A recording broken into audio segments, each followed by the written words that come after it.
স্বাগত ২১শে বিজনেসে, সঙ্গে আছি আমি মার্জিয়া প্রেয়সী। দেশের ব্যাংকিং খাতে আমানতকারীদের সুরক্ষা ও জন আস্থা বৃদ্ধির লক্ষ্যে আমানত সুরক্ষা অধ্যাদেশ ২০২৫ জারি করেছে সরকার। এর মাধ্যমে ব্যাংক আমানত বীমা আইন ২০০০ রহিত করে যুগোপযোগী কাঠামোয় নতুন আইন কার্যকর হলো। বাংলাদেশ ব্যাংক এক প্রজ্ঞাপনে এই তথ্য জানায়। অধ্যাদেশ অনুযায়ী ব্যাংক, কোম্পানি ও ফাইন্যান্স কোম্পানিতে আমানত রাখা ব্যক্তিদের সুরক্ষিত আমানত ফেরত নিশ্চিত করাই নতুন আইনের মূল উদ্দেশ্য। সুরক্ষা কার্যক্রম পরিচালনার জন্য বাংলাদেশ ব্যাংকের আওতায় পৃথক একটি আমানত সুরক্ষা বিভাগ গঠন করা হবে, যা নিয়মিত প্রিমিয়াম সংগ্রহ, তহবিল ব্যবস্থাপনা, সদস্য প্রতিষ্ঠান পরিদর্শন, আমানত পরিশোধ ও সচেতনতামূলক কার্যক্রম পরিচালনা করবে। নতুন আইনে দুটি স্বতন্ত্র আমানত সুরক্ষা তহবিল গঠনের নির্দেশনা রয়েছে। নতুন আইন কার্যকর হওয়ায় দেশের আর্থিক খাতে ঝুঁকি ব্যবস্থাপনা ও সংকট মোকাবেলায় সক্ষমতা বাড়বে এবং আমানতকারীরা আরও অধিক সুরক্ষা পাবেন।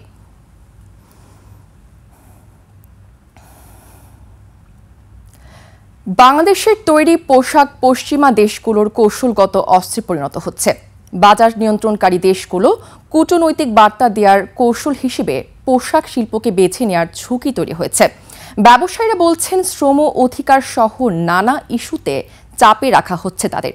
তবে অর্থনীতিবিদরা বলছেন, বৈশ্বিক সংস্থাগুলোর সব বিধিবিধান মেনেই শিল্প পরিচালনা করতে হবে। মহিমা পল রিপোর্ট।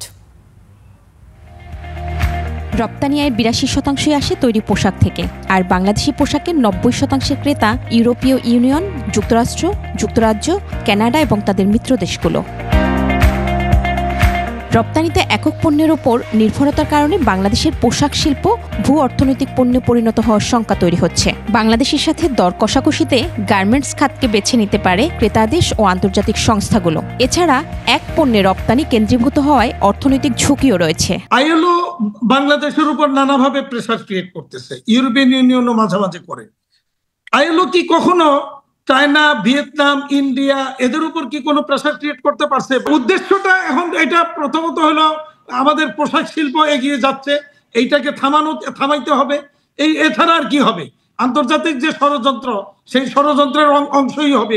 পরিসংখ্যান বলছে ২০২৪-২৫ অর্থ বছরে বাংলাদেশ থেকে পণ্য রপ্তানি হয় $৪৮.28 বিলিয়ন, যার মধ্যে ৩৯.৩৫ বিলিয়ন তৈরি পোশাক, যা মোট পণ্য রপ্তানির ৮১.৪৯%।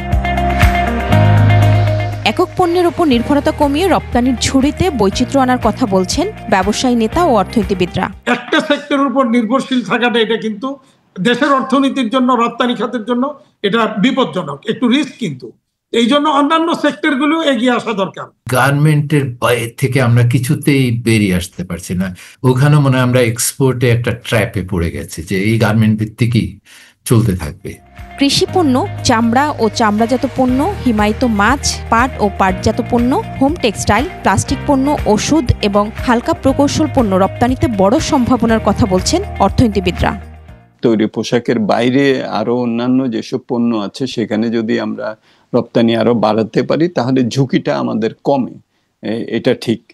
কিন্তু এটাও মনে রাখতে হবে যে অন্য অনেক জিনিস হয়তো মানুষ চাহিদা সংকুচিত করতে পারে, কিন্তু তৈরি পোশাক, এই পোশাক সবারই এটা কনজিউম করতে হবে। তৈরি পোশাক খাতের উপর অতি নির্ভরতা কমাতে না পারলে রপ্তানি বাণিজ্য বাড়ানো কঠিন বলে মত বিশ্লেষকদের। মহিমা পলি, ডেস্ক রিপোর্ট, ২১শে টেলিভিশন। দুদিনব্যাপী ২০তম গ্রুপ অফ 20 শীর্ষ সম্মেলন শেষ হয়েছে, যেখানে বিশ্ব নেতারা একটি বিস্তৃত ঘোষণাপত্রে ঐকমত্য পোষণ করেছেন। সমাপনী অনুষ্ঠানে দক্ষিণ আফ্রিকার প্রেসিডেন্ট সিরিল রামাফোসা G20 দক্ষিণ আফ্রিকার শীর্ষ সম্মেলনের সফলতা তুলে ধরেন। ১২২ দফা জোহানেসবার্গ ঘোষণাপত্রে বহুপাক্ষিক সহযোগিতার মাধ্যমে বিশ্বব্যাপী চ্যালেঞ্জ মোকাবেলার প্রয়োজনীয়তার ওপর জোর দেওয়া হয়। এছাড়া অন্তর্ভুক্তিমূলক প্রবৃদ্ধি এবং টেকসই উন্নয়নকে এগিয়ে নিতে উন্নয়নশীল দেশগুলোর প্রতি আরও শক্তিশালী সম্পর্কের ওপর গুরুত্ব আরোপ করা হয়।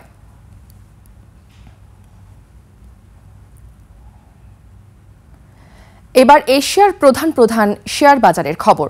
সূচকের ঊর্ধ্বমুখী প্রবণতা দেখা যাচ্ছে এশিয়ার বেশিরভাগ পুঁজিবাজারে। জাপানি শেয়ার বাজার নিকির সূচক 1198 পয়েন্ট কমে দাঁড়িয়েছে 48,625 পয়েন্টে।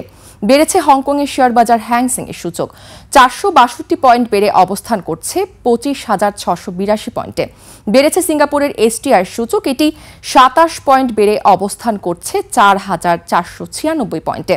চীনের শেয়ার বাজার সাংহাই কম্পোজিট ইন্ডেক্স অবস্থান করছে 4,022 পয়েন্টে, যা আগের দিনের চেয়ে 1 পয়েন্ট বেশি। বোম্বে সেন্সেক্স 30 ইন্ডেক্সকে দেখা যাচ্ছে ঊর্ধ্বমুখী প্রবণতায়। সেন্সেক্সের সূচক 87 পয়েন্ট বেড়ে অবস্থান করছে 85,319 পয়েন্টে। বেড়েছে থাইল্যান্ডের থাই স্টক এক্সচেঞ্জের সূচক, এটি 2 পয়েন্ট বেড়ে অবস্থান করছে 1,256 পয়েন্টে। এখন জানিয়ে দিচ্ছি আন্তর্জাতিক বাজারে জ্বালানি তেলের মূল্য পরিস্থিতি। বিশ্ব বাজারে জ্বালানি তেলের দাম কমেছে। জানুয়ারি 2026 সরবরাহ চুক্তিতে ক্রুড অয়েল ব্রেন্ট ব্যারেল প্রতি বিক্রি হচ্ছে 62.51 ডলারে, যা আগের দিনের চেয়ে প্রতি ব্যারেলে 0.05 ডলার কম। এবার জানাবো আন্তর্জাতিক বাজারে সোনা ও রূপার দাম। আন্তর্জাতিক বাজারে কমেছে স্বর্ণের দাম। প্রতি আউন্স স্বর্ণ বিক্রি হচ্ছে 4,058 ডলারে, যা আগের দিনের চেয়ে 6.83 ডলার কম।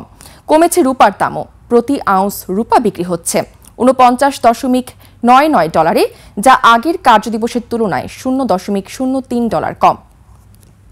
এদিকে দেশের বাজারে অপরিবর্তিত রয়েছে সোনা ও রূপার দাম। 22 ক্যারেটের প্রতি গ্রাম স্বর্ণ বিক্রি হচ্ছে 17,847 টাকায়, আর একই মানের প্রতি গ্রাম রূপা বিক্রি হচ্ছে 364 টাকায়। এবার টাকার সঙ্গে প্রধান আন্তর্জাতিক মুদ্রার বিনিময় হার। আন্তঃব্যাংক লেনদেনে আজ ব্যাংকগুলো মার্কিন ডলার কিনছে 121 টাকা 80 পয়সায়, বিক্রি করছে 122 টাকা 85 পয়সায়। ব্রিটিশ পাউন্ডের ক্রয়মূল্য 158 টাকা 7 পয়সা এবং বিক্রয় মূল্য 165 টাকা 17 পয়সা। ইউরোর ক্রয়মূল্য 139 টাকা 66 পয়সা এবং বিক্রি হচ্ছে 145 টাকা 71 পয়সায়। জাপানি ইয়েন ক্রয় হচ্ছে 74 পয়সায় আর বিক্রি হচ্ছে 81 পয়সায়। এদিকে ব্যাংকগুলো কানাডিয়ান ডলার কিনছে 86 টাকায়, বিক্রি করছে 88 টাকা 99 পয়সায়। ভারতীয় রুপির ক্রয়মূল্য 1 টাকা 29 পয়সা, বিক্রি হচ্ছে 1 টাকা 46 পয়সায়। সৌদি রিয়ালের ক্রয়মূল্য 32 টাকা 37 পয়সা এবং বিক্রয় মূল্য 33 টাকা 15 পয়সা। মালয়েশিয়ান রিঙ্গিত ক্রয় হচ্ছে 29 টাকা 24 পয়সা এবং আন্তঃব্যাংকে তা বিক্রি হচ্ছে 30 টাকা 15 পয়সায়। দর্শক, এরই সঙ্গে শেষ করছি আজকের 21শে বিজনেস। আগামীকাল দুপুর 1টায় আবারও ফিরে আসবো 21শে বিজনেসের সব আয়োজন নিয়ে। দেখার আমন্ত্রণ রইল। 21শের সঙ্গেই থাকুন।